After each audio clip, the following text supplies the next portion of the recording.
The storm in Blackwood was so blinding that Mrs. Gable's diner looked like the last refuge in the world.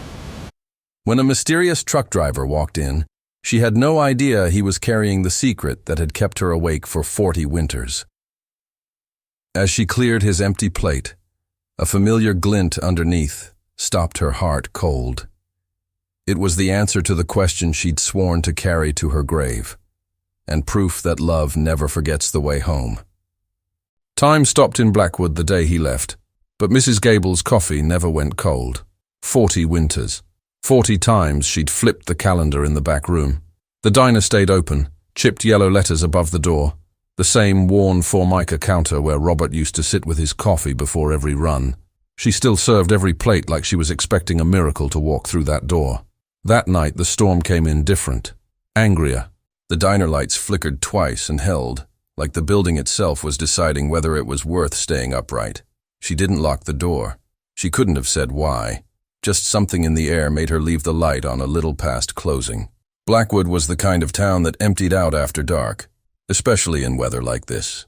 By 9, the only light left on Main Street belonged to her, a single yellow rectangle pushing back against a storm that seemed determined to swallow the whole county. Her last regular old Henry Cobb had left a little after 8, tipping his hat the way he always did, his taillights vanishing into the gray. After that, it was just her. The radio turned low, the hum of the walk-in cooler, the particular quiet of a building that had learned over 40 years how to hold silence instead of noise. She glanced at the photograph taped beside the register. Robert, decades younger, grinning with a wrench in one hand, grease smudged across his collar, standing proud in front of the first delivery truck he'd ever bought for the business. She'd looked at that photograph every working day for 40 years and had never once stopped feeling the small, sharp catch in her chest it gave her. The storm pressed harder against the windows now, rain slanting sideways under the porch light. Somewhere down the road a transformer popped, and the streetlights along Main Street flickered out one by one, leaving her diner the lone island of light in a town gone suddenly dark. The bell over the door didn't ring so much as shudder, like the wind had shoved the man through before he'd even touched the handle. He was tall, soaked to the bone, wearing a trucker's jacket patched at one elbow, with eyes that looked like they'd crossed more highway than sleep. "Kitchen's closed," she said, out of habit. The man didn't move. He looked at her the way someone looks at a photograph they weren't expecting to find. "You're not going to turn me out in that, are you?" It wasn't a question. She studied him a moment. Something about the way he stood, feet planted, shoulders used to bad roads, made her set the rag down. "Sit anywhere. Stew's all that's left." "Stew's fine." He picked the booth by the window and peeled off his soaked jacket like it weighed 40 pounds. She noticed his hands when he set them on the table. Thick, scarred, the hands of a man who'd spent a lifetime fixing his own engine. She set the bowl in front of him without asking the questions diner owners learn not to ask. "Where you headed? What's your name?" He took the first spoonful and closed his eyes for a second, like a man recognizing an old taste. "They say the heart knows the way home before the eyes ever see the porch light," he said, low. "Your stew still smells like hope, ma'am." Mrs. Gable went still. Nobody talked like that anymore. Nobody walked into her diner carrying sentences that sounded like they'd been held onto, turned over for years, waiting for the right moment to come out.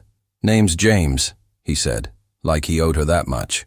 "Drove this route over 20 years. "Gable," she answered. "This place has had my name longer than I'd like to admit." Something crossed James's face. Not surprise. The look of a man realizing right there that he'd arrived exactly where he was meant to. She poured him a coffee without asking, set it down, and went on with the small motions of running a diner that had become more reflex than work after 4 decades. Refilling the napkin holder, checking the pie case, anything to keep her hands occupied while she tried to figure out what it was about this stranger that had unsettled the quiet she'd built her whole life around. "You always keep the lights on this late?" James asked, glancing at the window where the storm threw itself against the glass. "Most nights." She didn't look up from the napkin holder. Old habit. Some habits are just hope wearing a disguise. She did look up at that. James held her gaze for a second longer than a stranger should, then went back to his stew like he hadn't said anything unusual at all. Outside, thunder rolled long and low across the county, the kind that rattled the windows in their frames. Mrs. Gable found herself watching him in the reflection of the dark glass, the way he ate slow, deliberate, like a man who'd learned somewhere along the way not to rush good things, like a man who understood that a warm meal in a storm was worth savoring, not just consuming. "You said you've driven this route 20 years, she said. "Must have seen this town before." "Passed through a few times. Never stopped." He set his spoon down for a moment. Tonight felt different. Storms make everywhere feel different. Maybe. James studied her for a long beat. Or maybe some nights the road's just trying to put you exactly where you're supposed to be. He went back to his stew, and for a while, neither of them spoke. Mrs. Gable found herself stealing glances at him between wiping the counter and checking the coffee pot. Small, unguarded looks, the kind a woman gives a stranger when she's trying to place a feeling she can't name. There was something almost familiar in the set of his jaw, in the unhurried way he moved his hands, though she couldn't have said why a man she'd never met before tonight would feel like someone she already knew. Thunder cracked closer now, close enough to rattle the salt shakers on the counter. James glanced toward the window, then back at her. "You're not scared of storms," he said. It wasn't quite a question. 40 years running a place near the highway, you learn storms aren't the thing worth fearing. She set down the coffee pot. "It's the quiet after that gets you. Storm passes, and then there's just silence. Too much of it." James nodded slowly, like that answer meant something to him beyond the words themselves. "I know a thing or two about that kind of quiet." "Lost someone?" "Once. Long time back." James turned his coffee cup slowly between his hands, not quite meeting her eyes. "My own wife. Different kind of losing. She didn't go on a highway. She just got sick and didn't get better. But I remember what it does to a person, the after part. How you keep setting two plates without meaning to. How you catch yourself talking to a room that doesn't answer back." He paused, like the admission cost him something. "Guess that's part of why I drove 400 miles out of my way for a box that wasn't mine to carry. Figured if somebody'd done that for me, I might have slept better these past 2 years." She refilled his coffee without being asked, the universal gesture of a diner woman who didn't know what else to give a stranger carrying something heavy. "You run this place alone?" he asked, after a silence that didn't bother either of them. 40 years now." She wiped a counter that was already clean. "My husband drove too. Trucker, like you." James set down his spoon. "He left on one last run," she went on, her voice steadier than it had any right to be, "and never came back through that door. I keep the lights on, keep serving the stew hot. Not sure who for anymore after this long. Think it stopped being hope and just turned into habit. What happened to him? The road took him. That's all I know, and it's more than I wanted to know." She glanced down at her bare left hand. "Lost his ring that same week too. Slipped off, gone, never turned up. I'd give everything I own across this counter just to know he never forgot me on that last run." She hadn't meant to say that much. 40 years of practice had taught her to keep Robert's name short and clipped in conversation, a closed door rather than an open one. But something about the storm, or the stranger's quiet way of listening, had pried it open tonight. "We were married 11 years before he passed," she went on, almost to herself now. 11 years isn't long, not really, but it was enough to build a whole life around. He used to sit right where you're sitting, every morning before a run. Same booth, same coffee, same joke about my eggs being the only reason he kept coming home. She allowed herself the smallest smile, the kind that costs something to give. She remembered the day they met, decades back, before the diner had her name on it, before any of this. Robert had walked in on a Tuesday morning, fresh off a haul, looking for nothing more than a hot breakfast and a place to sit that wasn't the cab of his truck. She'd been 23, waiting tables for her uncle who owned the place then, and she'd burned his toast on purpose just to make him stay a few extra minutes while she remade it. He'd noticed. Told her later he'd known from that first burnt piece of toast that she was going to be trouble worth having. They married a year later in the church 2 blocks down, the one whose windows had gone dark tonight in the storm. Her uncle gave the diner to them as a wedding gift, half out of generosity, and half because his knees had given out, and he was looking for an excuse to retire to Florida. Robert kept driving routes to bring in steady money while she ran the counter, and every evening he wasn't on the road. He'd sit in that same booth and watch her work like it was the finest entertainment a man could ask for. "Last time I saw him, he kissed my forehead at that door right there and told me he'd be back by Sunday. told me to keep the porch light on. I've kept a light on every night since, even after I stopped believing it meant anything. There had been a search in the early days. Trucking companies, highway patrol, a private investigator she'd hired with money she didn't have, who came back 6 months later with nothing but a final bill and an apology. No wreck on record matching his route. No body, no truck, no answer. Just an absence that swallowed every explanation she tried to give it. The not knowing had been its own particular cruelty. Worse, she sometimes thought, than a clean grief would have been. A grave gives a person somewhere to stand. She'd never had that. James went quiet. Too quiet for it to be just manners. What was his name? He finally asked. Robert Gable. James's fork stopped mid-air. He looked at her with an expression she couldn't name in the moment, but would later recognize as the face of a man deciding to finally tell a truth he'd been carrying too long. I knew a Robert Gable, he said slowly. Years back, at a truck stop near the state line. We traded stories, coffee, waited out a storm the way drivers do. The floor of the diner felt thinner under her feet. What was he like? She asked, voice barely above a whisper. Tell me something. Anything. Quiet man. Steady hands. Talked more with his eyes than his mouth, but when he did talk, it was always about getting home. James paused, like he was choosing his next words carefully. He talked about a woman, James continued, who kept a place with the lights always on, no matter the hour.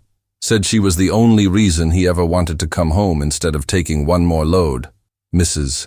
Gable pressed her palm flat against the counter, steadying herself against a memory that felt suddenly, dangerously close. Did he ever say anything else? Anything at all? James thought for a long moment, like he was reaching back through years to find the right words. Said once that some men chase money, some chase trouble, but he was just chasing his way back to a porch light. Said you'd burned his toast on purpose the first time you met, and he never once told you he noticed. The breath went clean out of her. He told you that? Word for word, near as I remember. Man lit up talking about you. Never met anybody who could make a truck stop diner sound like the finest place on earth, but he managed it every time. That doesn't prove anything, she whispered, but her hand was already shaking. I know, James said. That's why I brought something. He didn't explain right away. He stood, walked out to his truck in the rain, and came back carrying a small cardboard box, water-stained, tied shut with rope, worn soft by time. Found this a few months back, he said, setting it on the table. A storage unit getting cleared out, near where Robert used to stop. Had his name on the tag, Gable, R., and a route number I recognized from my own logs. Took some digging to make the connection, but the diner's name's painted right there on his old delivery receipts. The ones the storage company hadn't thrown out yet. Wasn't hard to find a place called Gable's once I had a town to search. Called ahead a few weeks back, actually, just to make sure it still existed, still had your name on it. Woman who answered hung up before I could explain myself. Can't blame her. Must have sounded like some kind of scam call. Mrs. Gable's breath caught. That was you? I remember that call. Thought it was somebody selling something. Didn't know how to say it over the phone, James admitted. Some things need a face attached to them, or they don't sound real. Mrs. Gable didn't touch it at first. That box seemed to carry more weight than a diner table could hold. She stared at the rope tying it shut, soft with age, the kind of knot Robert used to tie on everything from delivery crates to her apron strings when he was being playful. Her hands hovered over it, hesitant, the way a person hesitates before opening a door they've spent decades imagining on the other side of.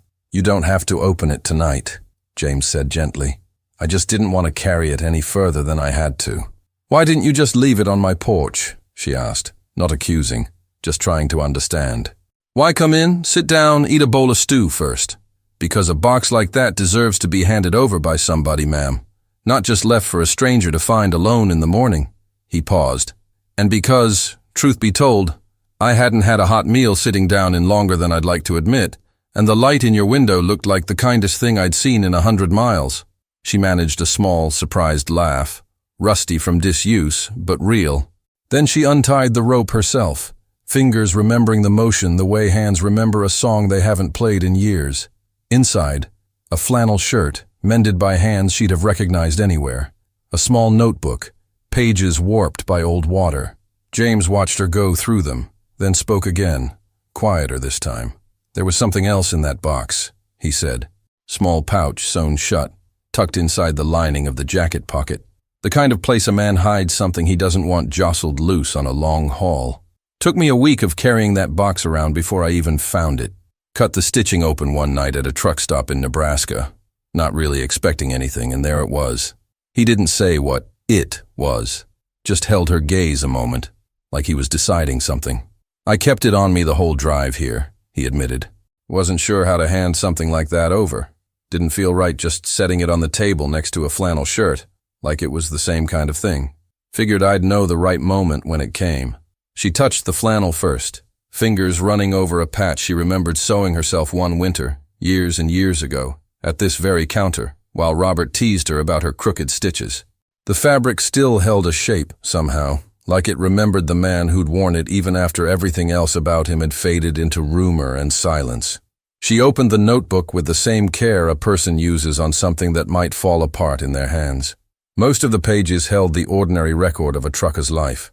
Fuel stops, mileage, weather notes scrawled in a hand she'd know anywhere. But near the back, the entries changed.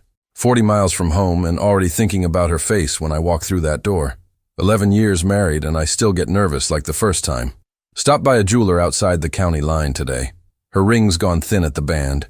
She thinks I don't notice things like that, but I notice everything about her.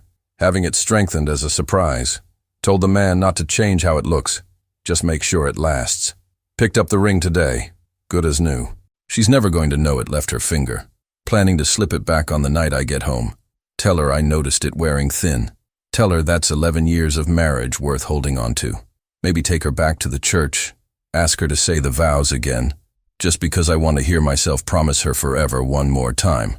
The last entry, dated the week he disappeared, was shorter than the rest, like he'd written it in a hurry between stops. Almost home. Got the ring in my coat. She's going to cry when she sees it. Pretend she isn't. Same as always. Can't wait to see her face. Mrs. Gable pressed her hand flat against the page, as if she could still feel the warmth of the man who'd written it. She'd always believed he simply never came home. She'd never once imagined he'd spent his last known days planning something tender for her, carrying a secret, the same way he'd once carried every other gift he ever gave her, quietly, without fanfare, content, just to watch her face when she finally found out.